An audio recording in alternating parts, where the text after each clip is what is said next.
बिस्मिल्लाहिर्रहमानिर्रहीम। Welcome back to my YouTube channel maths and physics academy. इससे पहले जो हमने लेक्चर कवर किया था वो था सीरीज़ कम्बिनेशन पे। आज का जो हमारा लेक्चर है वो होने जा रहा है पैरेलल कम्बिनेशन ऑफ कैपेसिटर्स पे। स्टार्ट करने से पहले मेरी आपसे रिक्वेस्ट है कि चैनल को मत सब्सक्राइब करें, बेल आइकन को प्रेस करें, वीडियो को लाइक करें ताकि मेरी हर नई आने वाली वीडियो सबसे पहले आप तक पहुँच सके। तो चलिए स्टार्ट करते हैं आज का टॉपिक पैरेलल कम्बिनेशन। देखो बच्चों, अगर आपने इससे पहले वाली वीडियो जो कि सीरीज़ कम्बिनेशन पे थी वो नहीं देखी तो आप सबसे पहले वो वीडियो देखकर आ जाएं, क्योंकि वहाँ पे मैंने आपको कुछ पॉइंट्स लिखवाए थे और मैंने आपको बताया था कि यही पॉइंट्स आपको पैरेलल कम्बिनेशन में भी नज़र आएंगे, लेकिन जस्ट उसमें ऑपोजिट होंगे, डिफरेंस होंगे उनमें। ठीक है, तो आज हम स्टार्ट करते हैं पैरेलल कम्बिनेशन का टॉपिक। तो देखो बच्चों, पैरेलल कम्बिनेशन में क्या होता है कि आपने किसी भी सर्किट में, यानी कोई भी सर्किट है उसमें कैपेसिटर्स को इस तरह से लगाना होता है कि वो एक दूसरे के क्या होने चाहिए, पैरेलल होने चाहिए। लेट्स से ये एक कैपेसिटर हो गया, ये दूसरा, ये तीसरा और अप टू सो ऑन, यानी जितने कैपेसिटर्स की आपकी ज़रूरत है आपने उनको इस तरीके से लगाना है कि वो एक दूसरे के पैरेलल होने चाहिए। ठीक हो गया। तो इसकी डेफिनेशन में हमने क्या लिखा है कि the type of combination in which all the capacitors in a circuits are parallel to each other is called parallel combination। ठीक हो गया, यानी ऐसी कम्बिनेशन जिसमें तमाम के तमाम कैपेसिटर्स, यानी जितने भी आपने सर्किट में इस्तेमाल किए होंगे वो सारे के सारे एक दूसरे के लिए पैरेलल होने चाहिए। डायग्राम से अगर आप देखो तो देखिए बच्चों, यहाँ पे लेट्स से मैंने यहाँ पे बहुत से कैपेसिटर्स हो सकते हैं, ठीक है, लेकिन मैंने अपनी सिंप्लिसिटी के लिए जस्ट 3 कैपेसिटर्स लिए। ये पहला कैपेसिटर हो गया जिसकी कैपेसिटेंस, अच्छा यहाँ से हमने स्टार्ट किया है। ये पहला कैपेसिटर है जिसकी कैपेसिटेंस C1 है, और ये दूसरा कैपेसिटर है, इसकी कैपेसिटेंस C2 है। ये तीसरा कैपेसिटर है, इसकी कैपेसिटेंस C3 है। ये सर्किट में ऐसे लगे हैं कि ये तीनों देखो बच्चों एक दूसरे के एग्जैक्टली क्या है, पैरेलल है। फिर हमने क्या किया कि इन तीनों को मिला के एक सिंगल वोल्टेज सोर्स से अप्लाई कर दिया, यानी यहाँ से सिंगल वोल्टेज सोर्स इन तीनों कैपेसिटर्स के लिए हमने कनेक्ट कर दिया। अब इस वोल्टेज की वजह से इस कैपेसिटर पे आने वाला वोल्टेज क्या होगा, V1 होगा। इस पे आने वाला वोल्टेज V2 है और इस पे आने वाला वोल्टेज क्या होगा, V3 है। सिमिलरली इस कैपेसिटर पे आने वाला चार्ज क्या होगा, Q1। इस कैपेसिटर पे आने वाला चार्ज Q2 और इस कैपेसिटर पे आने वाला चार्ज क्या होगा, Q3 होगा। क्लियर हो गया डायग्राम। अब हम जाते हैं मेन पॉइंट्स की तरफ। अगर आपको याद हो कि तो यही मेन पॉइंट्स मैंने आपको सीरीज कम्बिनेशन में भी लिखवाए थे, लेकिन वो पॉइंट्स इन पॉइंट्स के क्या होंगे, ऑपोजिट होंगे। ये इस टॉपिक के सीरीज और पैरेलल के बहुत ही इंपॉर्टेंट पॉइंट्स होते हैं। ठीक है, मेन कॉन्सेप्ट आपको यहाँ से मिलेगा। पहला पॉइंट आपको क्या कहता है कि the total capacitance is always greater than capacitance of individual capacitor. इसका मतलब ये है ना बच्चों कि देखो बच्चों, यहाँ पे ओवरऑल इस सर्किट में अगर मैं कैपेसिटेंस की बात करूँ तो वो जो कैपेसिटेंस होगी वो इस वाले कैपेसिटर की भी कैपेसिटेंस से ज़्यादा होगी, इस वाले के कैपेसिटेंस से भी ज़्यादा होगी और इस वाले की भी कैपेसिटेंस से भी ज़्यादा होगी। यानी कि ओवरऑल जो कैपेसिटेंस आएगी वो इन तीनों की वैल्यू से ज़्यादा होनी चाहिए। जबकि सीरीज़ में आपने क्या कहा था कि टोटल कैपेसिटेंस वो इन तीनों कैपेसिटेंस की वैल्यू से हमेशा कम आना चाहिए। ठीक है, पैरेलल में क्या होता है, इसके ऑपोजिट होता है। पैरेलल के केस में ये तीनों जो इक्विवेलेंस कैपेसिटेंस की वैल्यू होती है वो जितने भी इंडिविजुअल कैपेसिटर्स हैं उनकी वैल्यू से हमेशा ग्रेटर होगी। ये कैसे ग्रेटर होगी ये हम आगे जाके मैथमेटिकली स्टडी करेंगे। सेकंड पॉइंट आपके पास, voltage is same for all capacitor. देखो बच्चों, यहाँ से वोल्टेज आ रहा है, आया और इधर यहाँ तक आ गया, इस पॉइंट तक। अब इस पॉइंट पे देखो तो इस वोल्टेज के पास 3 रास्ते हैं।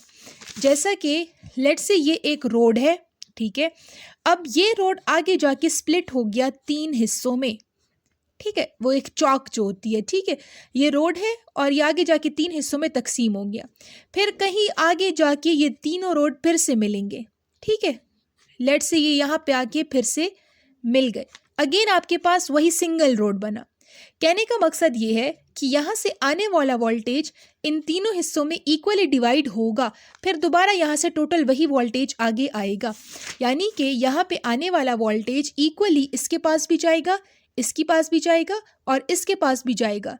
अगर तीनों में इक्वली डिस्ट्रीब्यूट हो रहा है तो यानी कि तीनों के वोल्टेज की वैल्यू क्या होगी, सेम होगी, कि voltage is same for all capacitor.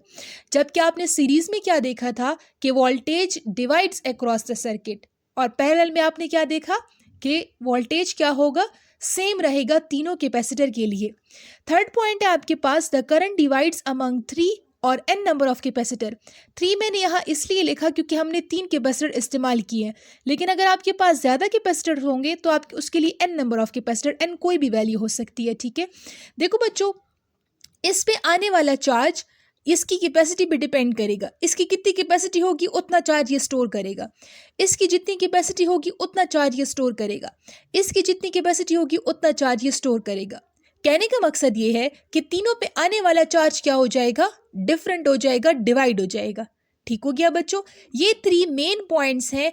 Series में भी मैंने आपको लिखवाए थे, पैरेलल में भी मैंने आपको लिखवा दिए हैं, ठीक है।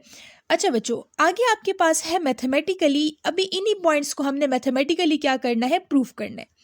तो कहाँ से हमने स्टार्ट लिया कि the capacitance of first capacitor is C1, यानी यहाँ पे इस सर्किट पे जो पहला कैपेसिटर है, ये देखो बच्चों, उसकी कैपेसिटेंस क्या है, C1 है। जो दूसरा कैपेसिटर है उसकी कैपेसिटेंस क्या है, C2 है। और जो तीसरा कैपेसिटर है उसकी कैपेसिटेंस क्या है, C3 है। यही चीज़ हमने यहाँ पे मैथमेटिकली लिख दी है कि the capacitance of first capacitor is C1, second capacitor is C2, third capacitor is C3। Second हमने क्या कहा कि द करंट या फिर charge for each capacitors is. देखो बच्चों, इस केस में हमने क्या देखा कि जो करंट होगा या जो चार्ज होगा वो डिवाइड हो जाएगा। अगर चार्ज डिवाइड होगा इसका मतलब ये है कि जो हमारे पास टोटल चार्ज होगा वो इन तीनों के सम के बराबर होगा, क्योंकि जो टोटल चार्ज है ये इन तीनों कैपेसिटर्स के अमंग डिवाइड हो गया है। तो जो हम अगर टोटल चार्ज फाइंड करना चाहें तो वो इन तीनों के सम के बराबर होगा, यानी कि Q1 plus Q2 and plus Q3। इसको आपने नाम दे देना है इक्वेशन नंबर A का, ये हमारी आगे जाके यूज़ होगी। अब क्या रह गया, वोल्टेज। वोल्टेज आपने क्या देखा कि voltage across each capacitor same होगा। सेम होने का क्या मतलब है कि जितना वोल्टेज आपके पास V1 का वोल्टेज है उतना वोल्टेज V2 का होगा और उतना वोल्टेज V3 का भी होगा। तो इन तीनों को हम एक सिंगल V के बराबर ले लेते हैं, तो V1 भी V के बराबर है, V2 भी V के बराबर है एंड V3 भी V के बराबर है। तो अब वी नो दैट अगर हम टोटल चार्ज की बात करें तो कैपेसिटेंस के फॉर्मूले से हमें पता है कि Q इक्वल्स टू CV, जहाँ पे Q is the total charge, C के साथ मैंने छोटा सा इक्विवेलेंस लगाया है, यानी ये हमें टोटल कैपेसिटेंस बताएगा, और V मीन्स टोटल वोल्टेज। ये जो है ना, ये अब हम ओवरऑल सर्किट की बात करें कि इस पूरे सर्किट में कितना चार्ज है, पूरा वोल्टेज कितना है, पूरी कैपेसिटेंस कितनी है। तो उसके लिए हमने क्या लिख दिया, Q इक्वल्स टू CV लिख दिया।